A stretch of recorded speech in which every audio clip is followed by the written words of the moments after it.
Well, this all started 2 weeks ago when I showed James Brown Soul on Top from the Verve Request series on King Records. This is a fantastic record overall. When you find originals, they're almost always destroyed. All James Brown records are party records, and this is a nice reissue of this record. Third Man did a great job. Sounds good. Then the very next week, I made reference to it again and doubled down on the fact that it was impossible to find a clean copy of the record. These blues records are not unlike the James Brown record that I showed last week, Soul on Top. Yes, I'm aware that Michael Frimmer gave that pressing of Soul on Top kind of a negative review. But it is so difficult to find clean James Brown records. What choice do you have? Sometimes condition is king. After that, while archiving the record in my Discogs, I noticed a strange anomaly in the listings for Soul on Top.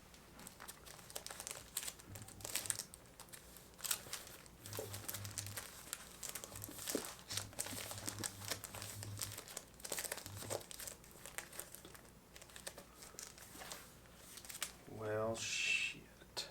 That's right, folks. I have an ultra clean original pressing of Soul on Top. Yep, that's right. Here it is. Over there in the stack of James Brown records.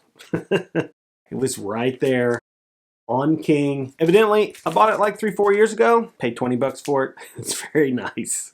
So, what did I do? I compared it to the Verve by Request. And this is what I would say. The original pressing is warmer, more musical.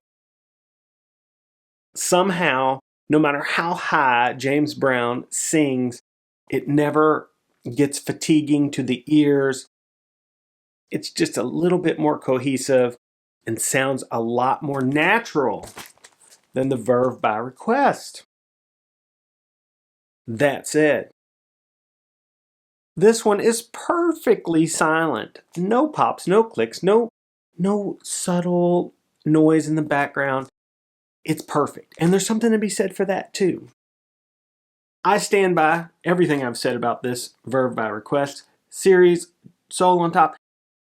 It's a pretty decent copy to have. It's maybe the best thing available.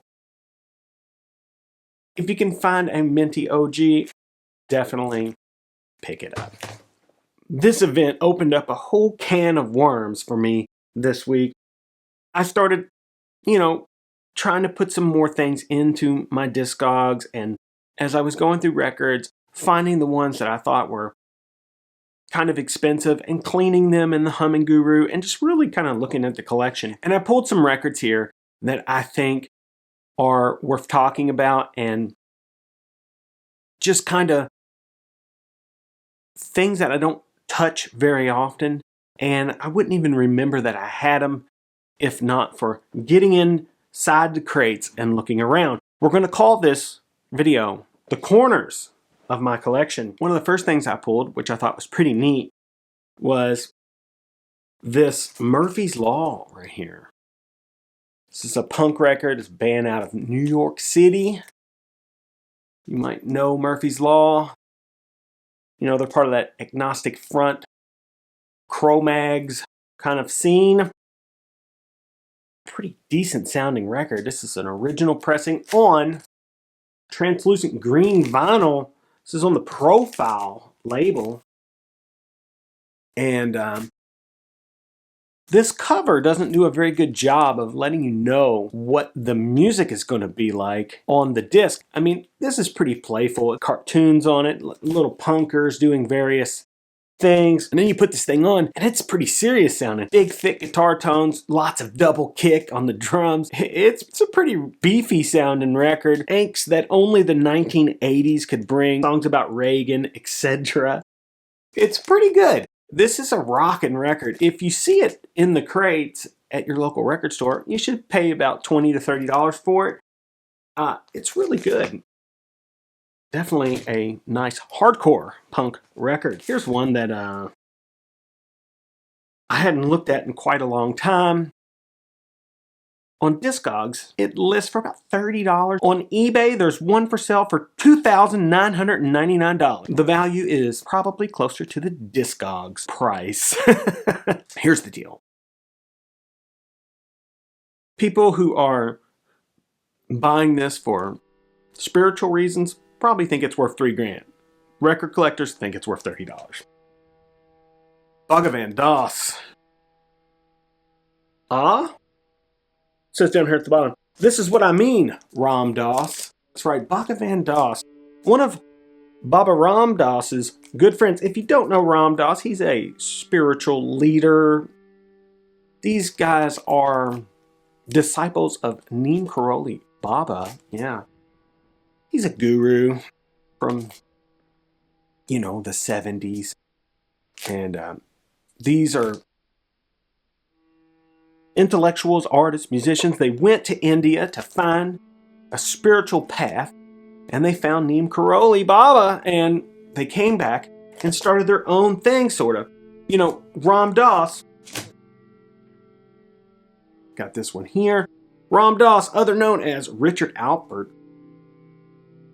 He's a Harvard professor and psychologist who went to India and had a spiritual psychedelic experience and came back. This little box here is the story of Ram Dass, and then this one here, Love, Serve, Remember, is a collection of phone calls with Ram Dass and Krishna Das and some Bhagavan Das, which is what we are talking about here.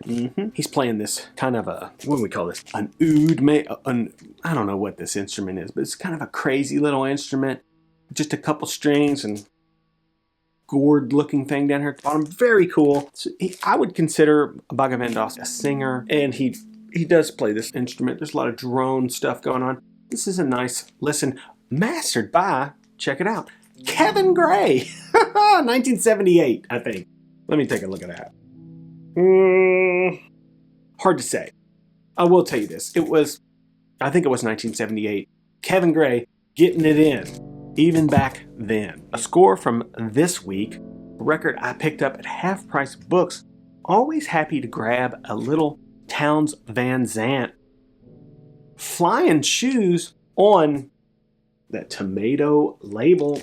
Yeah, you can see it there. Just a little tomato up there on a black label. Townes Van Zandt. Folk singer, Americana, country, whatever you want to call it. Poet, supreme character. There are many Townes Van Zandt stories. My favorite being the Townes story with the saxophone. If you've never heard that, try to seek it out. There's a fella named Otis Gibbs on YouTube that does lots of stories, and he tells some really great Townes Van Zandt stories and has people associated with Townes on to talk about it. This is a beautiful sounding record, incredibly clean. I paid $24 for it and it was well worth it. It's so clean. Beautiful record. Love Townes Van Zandt. When I see the records, grab them. As I was rummaging through the crates, I hit the coil section and I realized there was a record in there that I'd never heard before. This was bought by my wife sometime in the 80s. Coil, the soundtrack of the program How to Destroy Angels. This is an odd little record. It says performed by Coil. Ritual music for the accumulation of male sexual energy. The duration is 17 minutes. That said, check this out. As I put this in the humming a guru, I noticed the B-side was incredibly shiny, right? That's because if you look on the label, let's see if I can get it to show up here. If you look on the label, 0.00. Side 2 is empty. Side A has the 17-minute piece. What is it? Well, it sounds like mostly percussion, found objects, cymbals, gongs. At some point, it sounds like two blades sword fighting. There could possibly be a stringed instrument involved, maybe a bass. Hard to say. It seems like mostly percussion, cymbal sounds, found objects. At one point, there's a sound that is reminiscent of a bicycle tire being kind of something being put against it as it slows to a stop, like, I don't know. It's definitely what I would consider ambient experimental. Yeah, typical for the coil camp. Pretty cool, incredibly clean. Just an odd thing to have in your collection. But if you're into that kind of thing. Last but not least, one more find. This is completely the opposite of everything I just showed you. But it is a record that I've been looking for quite some time. I almost bought the MoFi one for $50. I'm glad I didn't. This one is near mint, according to Goldmine standards. I mean, it is really perfect. Has the calendar inside. That should be a hint. It is mastered by Robert Ludwig. Hall & Oates, Rock and Soul Part 1, the custom label here. This is put out by RCA. Any excuse to listen to Sarah smile, yeah, I'll take it. No Can't Do, Rich Girl, Man Eater. It's got all the hits. I had this on an old iPod when they first came out, and I used to love to listen to Rock and Soul on my iPod. The big one with the small screen and the click wheel. Ooh! I was skateboarding, hit a rock, fell down, and it broke in my pocket. Yeah, old guys. Just leave the skateboards alone. Anyway, beautiful near mint cover. The wax is amazing. Can Robert Ludwig do any wrong? I say no. A collection of very clean near mint records this week. A couple new ones and a couple just pulled from the collection. Bhagavan Das. This is what I mean, Ram Dass. Yes. Townes Van Zandt. Flying Shoes. Title track is Flying Shoes. Great tune. Beautiful. Beautiful sounding record. Audiophile, dare I say. Coil, How to Destroy Angels. This is a ritual for the accumulation of male sexual energy. I've listened to it twice now. My wife better watch out. Hall & Oates, Rock and Soul. Part 1, yes. What a record, what a record. And last but not least, Murphy's Law. Arf, it says here. Is that the name of this record? No. It's just Murphy's Law. This is a great record. Thick Les Paul tones, I would say. Brutal double kick. Man, these guys are skilled.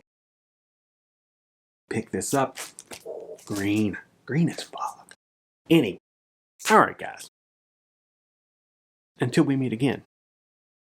Later.